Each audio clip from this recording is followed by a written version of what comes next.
जी अस्सलाम वालेकुम नाज़रीन, मैं हूं आपका मलिक साजिद। आप देखें जीएनएन ग्लोबल। जी नाज़रीन, मेरे साथ सब मौजूद हैं एसपी सिटी हसन रज़ा खाकी साहब। आज जैसा कि आपको मालूम है कि थाना न्यू मुल्तान, थाना शाहरुख, थाना सीतलमाड़ी के हवाले से रिकवरियाँ हुई थी और एक अच्छी खासी रिकवरी की गई और मुलजमान भी गिरफ्तार किए गए और काफ़ी सारे गैंग भी गिरफ्तार हुए।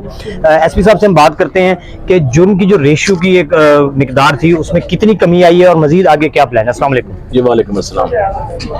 जी मैं सबसे पहले आपको ये बताना चाहता हूँ कि सिटी डिवीजन के टोटल 10 पुलिस स्टेशन हैं।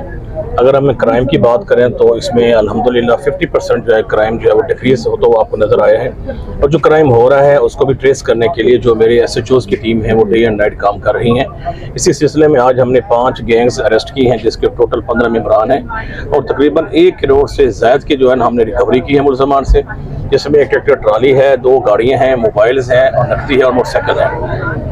और मैं ये पब्लिक को, आवाम को यकीन दहानी कराना चाहता हूँ कि जहाँ जहाँ पर कोई वारदातें अगर हुई हैं उनको ट्रेस करने के लिए पुलिस डे एंड नाइट कोशिश कर रही है और इंशाल्लाह जिनका भी माल मसरूका रह गया है वो भी इंशाल्लाह बहुत जल्द ट्रेस कर लिया जाएगा।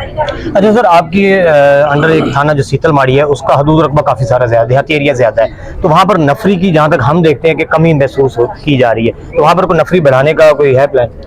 देखिए जी, सीतलमाड़ी की जो आपने बात की है इसमें कोई शक वाली बात नहीं है। इलाका बहुत बड़ा है। हमने वहाँ पर 4 मुहाफिज स्क्वाड लगा दी हैं और हमने 4 डाफन कर दिए हैं जो 3 शिफ्ट में वहाँ पे ड्यूटी करते हैं और पुलिस की जो मकामी पुलिस है उसके साथ मिलकर जो है ना ये वारदात को ट्रेस करने में हमें बड़ी उसकी मदद मिल रही है उसकी।